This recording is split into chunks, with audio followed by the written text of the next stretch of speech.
Now it's 5, less than 3 hours until the Artemis II crews finished their journey home, splashing down off the coast of San Diego. Well, the splashdown crew is ready to help them out of the Orion capsule when they land. The most critical and riskiest part of the mission, which is the re-entry, is still to come. That's right. West 2's Space Coast reporter Megan Moriarty is live from Kennedy Space Center, where Artemis II started their journey. And Megan, what is the latest? So as you can see here behind me, we are monitoring the live feed there of the Orion capsule, which is traveling back to Earth.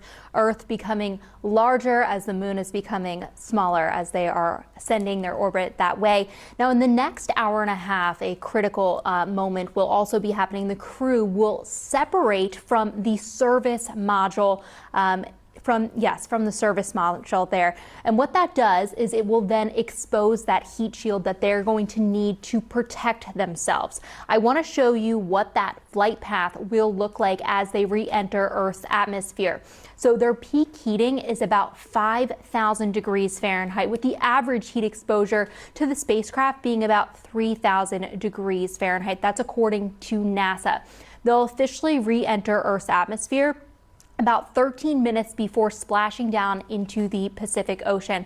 And after that, various parachutes will deploy, with the final main chute deploying 5,000 feet before splashdown. There will be a brief communications blackout that will last about 6 minutes as plasma builds up on the spacecraft heat shield there. That is completely normal. And as we've been following along on this mission, this crew has just been so personable. I think anyone who has been watching that live feed or watching them speak can really, feel their energy. Even though they are extraordinary astronauts, you can almost relate to their personalities. And while they regularly have expressed how much they love being in orbit, pilot Victor Glover has expressed they need to get home.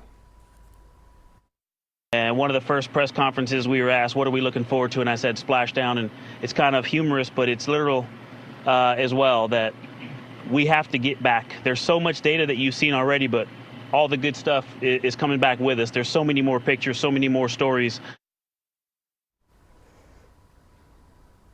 And so once the crew module lands in the Pacific Ocean, I mean, think about doing a cannonball into the water. You don't always land upright. So there will be these systems that deploy these 5 orange airbags that will flip them back over. And then after that, the dive team as well as the recovery team will get out there and just assess everything, and then they will help the astronauts out of the capsule. The astronauts will then be flown to a hospital for their medical evaluations.